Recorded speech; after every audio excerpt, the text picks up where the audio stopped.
في الحياة هذه شفت مشاهد ما حبيتش تغادر ذهني، وقصص أجبرتني على إني أخمم فيها وفي أصحابها قبل ما نرقد، وهالقصة واحدة منها.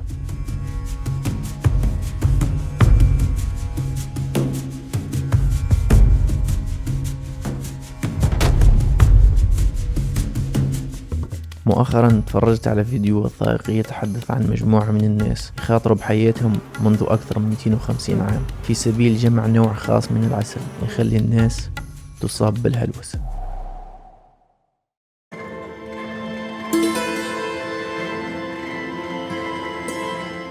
هؤلاء هم صيدوا العسل في النيبال، وهم سكان قرية جبلية تعتبر شبه معزولة. عملهم الأساسي هو تسلق الجبال لجمع عسل الهلوسة، أو كما يسميه البعض العسل المجنون، في عملية تعد الأخطر على الإطلاق. أحبل منه وحاط بيناتهم خشب عامله بنفسه، يعني مستوى الأمان مش عارف قديش باش يكون. يعود تاريخ هذا العسل إلى استخدامه في الطب التقليدي المحلي لعلاج مشاكل مثل ألم المعدة أو ارتفاع ضغط الدم، لكن استخدامه لازم يكون بحذر شديد، لأنك إذا كليت منه كمية كبيرة ينجم يؤدي إلى آثار جانبية خطيرة مثل انخفاض حاد في ضغط الدم أو التقيؤ لمدة يوم كامل، وفي حالات نادرة الموت.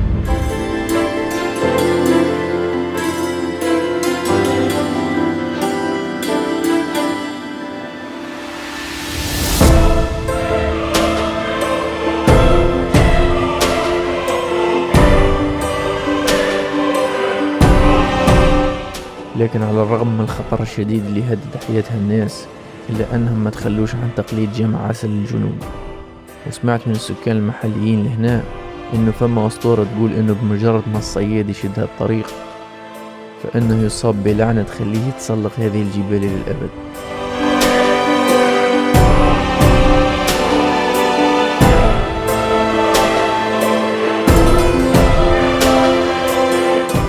بسبب الشائعات اللي طلعت عن فوائد هذا العسل زاد الطلب عليه من باقي دول العالم، وخاصة الدول المجاورة، حيث تعتبر الصين أكثر الدول طلبا لعسل الهلوسة بسبب الاعتقاد بفوائده الصحية، كما أنه يعتبر منتج فاخر يتم تداوله بين الناس كهدايا.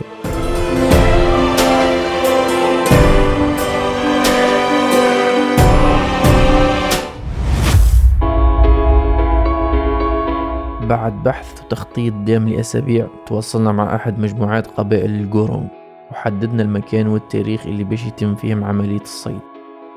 لكن التحدي كان في الوصول للقرية هذه بسبب التضاريس الوعرة والطريق الضيقة والرحلة المحاطة بالمخاطر.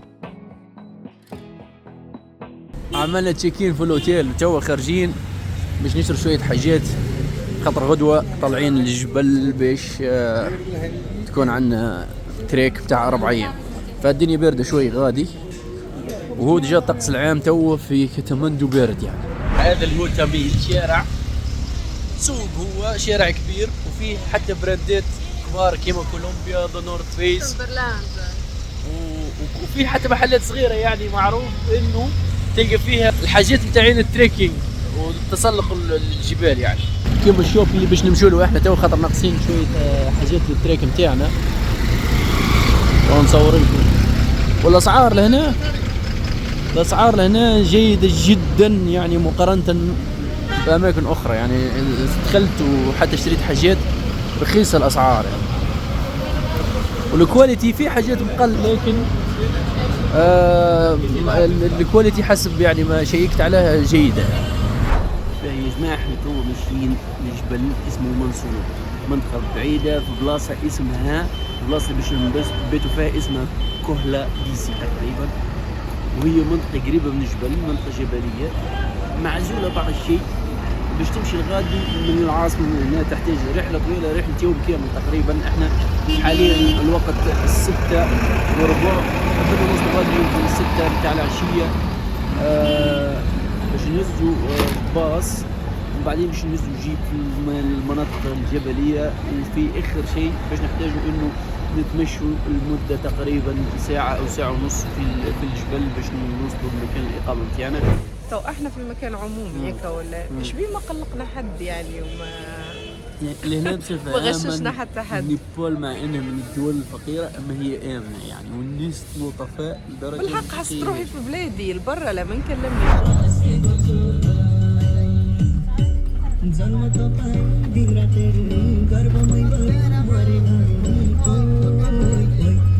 جماعة خليني نوريكم احنا توين. عندنا تقريبا 12 ساعة، قبل 12 ساعة لحد ما وصلنا للمنطقة شبه عزولة تقريبا. انا مستغرب يعني فاش ثم بيت تعيش يعني هنا فاش صحيح فما باص يوصل الناس، اما الطريق غير صالح لانه تمشي فيه حتى على الجديد. تنسوش تعملوا سبسكرايب في قناتنا.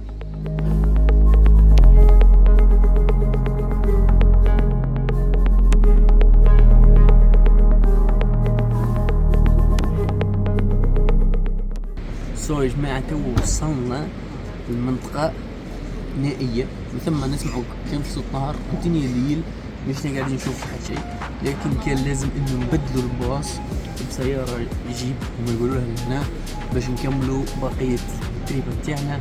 تقريبا مازلنا ساعة باش نوصلوا للمنطقة اللي باش نباتوا فيها الليلة.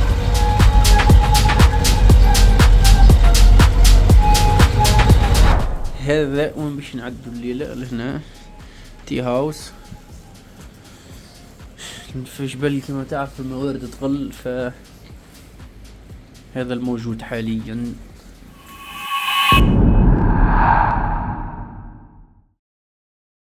صباح النور، هذا أول يوم لنا في المنطقة الجبلية، وخليني نوريكم البلاصة. البلاصة جاية تحت الجبل مزيانة برشا، وفما لهنا نهر لوطة اللي شفتوه، وفما جسر غادي هوينو، واحنا باش ننطلقوا من الجسر هذاك باش نمشوا نطلعوا للبلاصة اللي باش نعملوا فيها الاكتيفيتي. نحكي توا مع صاحب البلاصة ذي اللي هو عامل كاوتيل صغير يعني، قال لي انتم قلنا رانا من تونس، ما عرف ليش متخيلين شوف انا تبع اوروبا معناها فمش حتى تونسي مرة من هنا. أول تونسي يوصل للنقطة هذه. غادي وين موجود المحل عامل العسل نتاعو، وغادي وين باش يعملوا الروبس والحاجات اللي باش يتسلقوا بها. يعني في نهاية المطار ثم شخص باش يهبط سلوم من مش سلوم، حبل منه وحبل منه وحاط بيناتهم خشب عامله بنفسه، يعني مستوى الأمان مش عارف قديش باش يكون.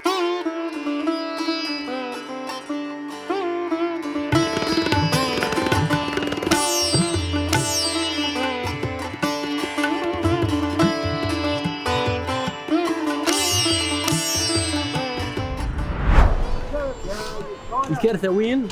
انه هو باش يطلع على هذه درجة، هذه اللي نوريكم فيها تو، درجة من الدرجات اللي باش يطلع فوقهم، متخيلين؟ هذه شوف حجمها مقارنة بإيدي، فاش إنسان ينجم يتعلق في الهواء على درجة كبرها قدك من غير ما يخاف على حياته. مع تحضير الخيوط زاد يصب الخطوط هذه اللي باش يتحط فيها العسل بعد ما يتنحى. بعد المراحل هذه الكل يدخلوا أعلى القمة، تهبط الستبس هذيك بالمعدات البسيطة، يعني شوف قمة المجازفة معناها.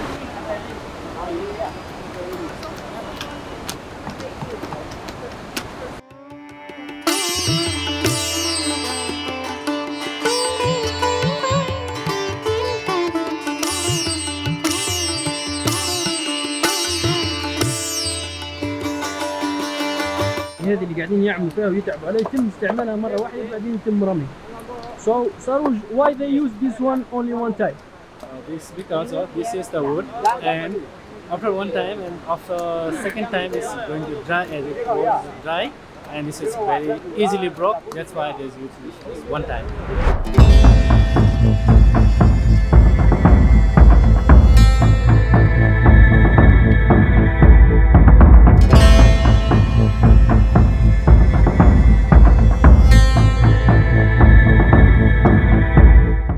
اخيرا هبطنا. مش مصدقين ان احنا هبطنا بالرسم. هبطنا موتة بالجوع، دوم وصلنا كلينا شربنا الماء وبدلنا دبشنا وبطنا تبغى باش نتعشى. بيتزا في راس الجبل. هذا الفول. صباح النور والسرور. اليوم هو اليوم الأساسي في الرحلة اللي جيناها على جيلها البلاصة البعيدة هذه برشا، اللي هي اليوم اللي باش يصير فيه صيد العسل، باش تشوف الصياد كيفاش ينحي العسل من أعلى الجبل. بدينا نهارنا بفطور صغير، وهذه فاطمة توا قاعدة تعمل في الفيش فارمينج تتعلم كيفاش تحل بزنس في المستقبل نتاع عسيلو. وقلت ما نمشيش وقلت ما عادش نمشي غادي كي تجيبوا لي كرهب الجيب، مانيش ماشي قال ما فماش جيب. والجماعة وينهم يتكلموا ما خلوش واحد ما طلبوش باش يدبروا لنا كرهب الجيب. قلت له ودي دبر لها حتى بسكليتات هذه مش مشكلة، لكن هاي بديت تلين شوي. قالت هيا برك نمشي على رجلين. صراحة هو بالحق راهي البلاصة راهي 4 سوايع يمكن 3 سوايع ونص، وانت تطلع بدروج. راه مش معناها تمشي ماشي عادي ولا صعدة شوي دروج قاتلة يعني. تعب قطعنا اصلا امس رجلينا جت توجع فينا وحالة زرقاء. حاولنا انه نلقوا طريقة بتاع ترانسبورتيشن باش تهزنا، هي مش باش تهزنا طريق كامل، لكن هم عاملين طريق جديد على الاقل انك تنجم توصل للقرية اللي هي تقريبا ربع المسافة يعني. ما لقيناش جيب، ما لقيناش حتى موتور بايك ما فماش، فالحل كان انه نحصلوا جرار تراكتور باش يطلعنا الغادي، ومن بعدين باش نكملوا المسافة على رجلينا، وعلى الاقل نكونوا اختصرنا شوي من المسافة على انفسنا، لان هزين يعني محافظ ثقيلة شوي.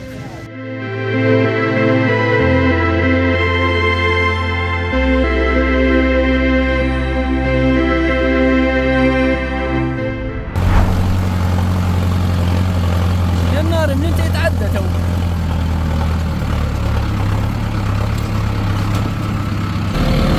الطريق يا جماعة وعرة جدا. المشكلة شوف في نهاية الطريق ثم ما غادي في نهاية الطريق، يعني مش فاهمنا معناها نحن تو نغطسوا في وسط الشلال هذاك وتنتعدوا غادي قاعدين تشوفوا فيه ولا برجولية.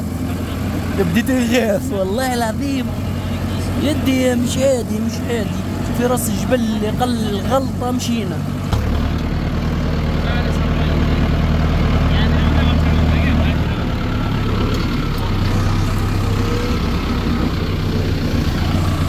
المشكلة يا جماعة عندهم عادي. تفرج عادي ما تعدي ما لا على باله اصلا. تفرج انا شاد روحي بالسيف باش نصور لكم. اوه تعدينا.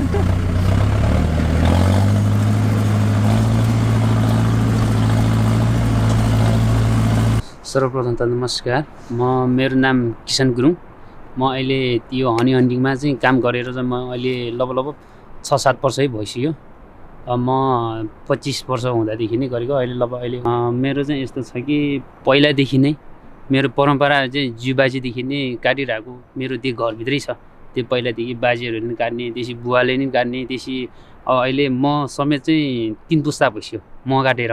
पहिला बाउ मेरो बाबाको बाबाले काट्नुभयो, त्यसै मेरो बाबाले काट्नुभयो, अहिले मैले काट्दा चाहिँ अहिले 3 पुस्तासम्म चाहिँ मैले जेहोस् यिनीहरूको चाहिँ पहिला रीतिरिवाज मैले जेहोस् सिकेको। बुवाहरू सँगसँगै गएर अब योभन्दा पहिलो वर्षतिर चाहिँ बुवाहरूसँगै जाने, त्यहाँ हेर्ने, पहिला त हेर्ने यताउता मात्रै हुन्थ्यो। अहिले लगभग 6 वर्ष जति भयो मैले काटेर। म आफै त्यही खुबै अघि साथी जस्तै त्यहीँ गएर चाहिँ काट्ने, त्यो चाहिँ लगभग म 6 वर्ष भयो।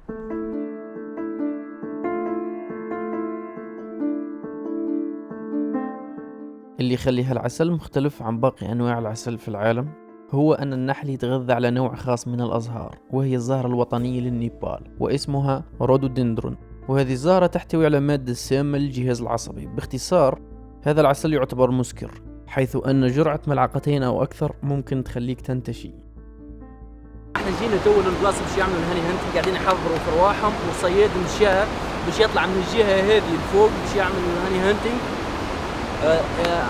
يبدو أنه سكان القرية يستمتعوا ياسر بالموضوع هذاك علاش سكان القرية كل جو جمعوا الناس كمية كبيرة نتاع ناس رجال ونساء جو باش يتفرجوا على الصيادين كيفاش باش يجمعوا العسل. فهو اكتيفيتي معروف برشا عندهم لهنا، يستغلوا الفرصة أول ما بيسمعوا أي صياد باش يطلع يجمع العسل. إن شاء الله باش تبقوا معانا وتشوفوا هل الطريقة الغريبة هذه في جمع العسل اللي مش أي إنسان ينجم يعملها في الدنيا دي إلا النيباليين وقبائل الجورونغ اللي هما معروفين بالشيء ده، وهم آخر ناس مازالوا يعملوا في الهاني هانتينج. باش تكون عندنا نظرة شاملة عن تجربة الأشخاص اللي باش يتسلقوا ونعيشوا الأحداث بكل تفاصيلها، قمت بتثبيت كاميرا 360 على سترة الصياد.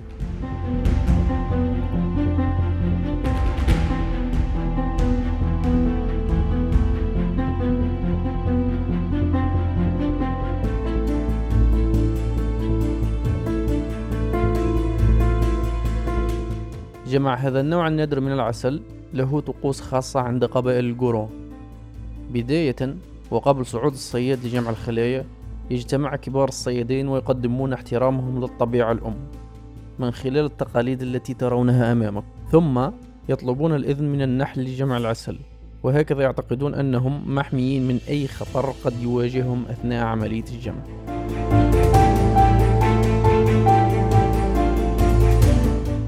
नमस्ते, मेरो नाम प्रितमान गुरुङ। म हनी हन्टिङ गरेर 7-8 वर्ष भयो। खतरा त खतरै हो, सेफ्टीलाई त हाम्रो त सेफ्टी यताउता त्यस्तो छैन। त्यही एउटा धागो हुन्छ, त्यही धागोमै अब बाँधेर चाहिँ उस चढ्नु। पहिला चाहिँ त्यो चोया, एउटा चोया हुने रहेछ है, चोयाको भरमा चाहिँ काट्ने रहेछ। अहिले चाहिँ जे भनौँ, अहिले चाहिँ यो धागो तलबाट निस्केर त्यही अलिकति सुविधा भएको छ है।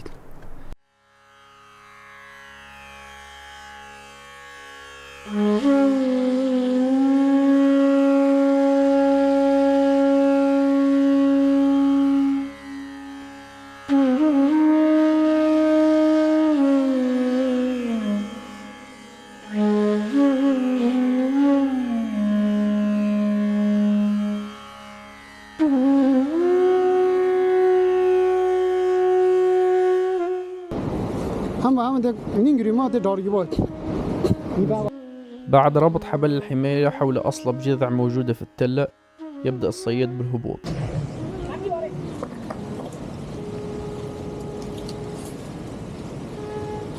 يواجه الصياد في بعض الأحيان مشاكل في ترتيب المعدات، فيتلقى الدعم من باقي المجموعة.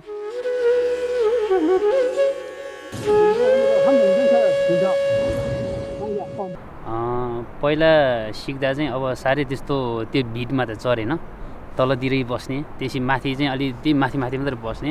साह्रै सबभन्दा पहिला सुरुमा मैले म चाहिँ त्यो अघि जस्तै त्यो केटाले एकजना साथीले काट्नु भएको नि त, त्यो त्यस्तै काट्न गर्दा मेरो त यो मुटु चाहिँ यस्तो छिङ्गो हो कि, म त डर लाग्यो होइन। अब त्यतिखेर त अब फर्स्ट टाइम हो मैले सिकेको। त्यतिखेर फर्स्ट टाइम चाहिँ एक काट्दा चाहिँ त्यतिखेर चाहिँ धेरै महसुस गरेँ कि ओहो झऱ्यो भने त मेरो लाइफ त यहीँ सक्यो नि त होइन। त्यत्रो खतरा भिड छ, त्यो एकदम महसुस चाहिँ मेरो चाहिँ त्यहाँ चाहिँ ओहो धागो जुरेर गयो भने त मेरो त लाइफ त गयो। बिमा सिमा छैन होइन, पैसा आउनु छैन, त्यो जनताको लागि यस्तो काटिदिएको मात्रै हो। त्यतिखेर त धेरै फिल भएको थियो। त्यतिखेरको राति निन्द्रामै लागेन, ओहो मैले यस्तो काटेको थिएँ, झरेको भयो म त। अहिले त यहाँ घर आएर चाहिँ सुन्न पाएन होला जस्तो लाग्यो, धेरै फिल भयो म त्यतिखेर। त निन्द्रा पनि अलि लागेन थियो कि त्यतिखेर चाहिँ।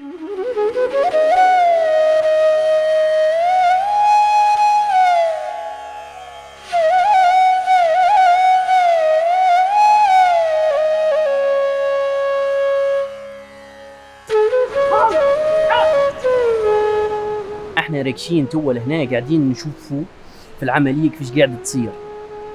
بالرسمي اول مره في حياتي نشوف الشيء هذا، اقسم بالله حاجه تفوت العقل.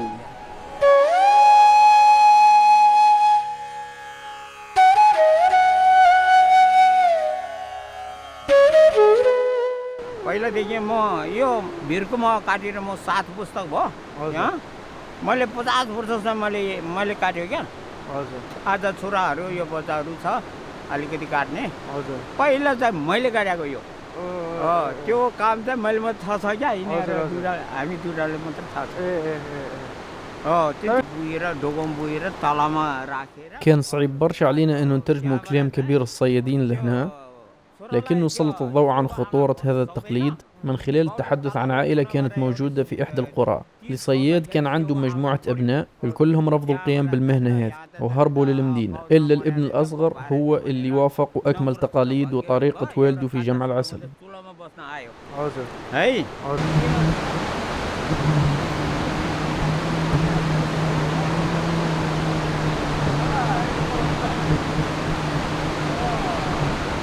झरेको चाहिँ छ पहिला हाम्रो अहिले हाम्रो 3 पुस्ताभन्दा पहिला चाहिँ झरेको चाहिँ रहेछ, तर मरेको चाहिँ हैन, घाइते भएर कि औषधि गरेर चाहिँ निको भएर पछि चाहिँ मरेको चाहिँ छ। त्यस्तो एकैचोटि झर्ने बित्तिकै मरेको चाहिँ छैन त्यहाँ अहिलेसम्म चाहिँ. شوفوا هذه اللي هبطوها من فوق نزل فيها المحل فيها العسل مش كمية كبيرة لأن ماناش في السيزون، أما كمية كبرها شوف مكبرها مش عادية. توا باش نذوقوا شوية من العسل بتاع المحل هذا اللي هو العسل المجنون. 강원도 금강산 일만이 천봉 팔남구 함자 유점사 법당 뒤에 칠성단 도두 먹어파. العسل هذاك كما قلت لكم عنده اثار جانبيه وينجم العبد يدوخ ولا بالاخص احنا ماشيين في طريق كيما هكا يعني فقط للتذوق يعني.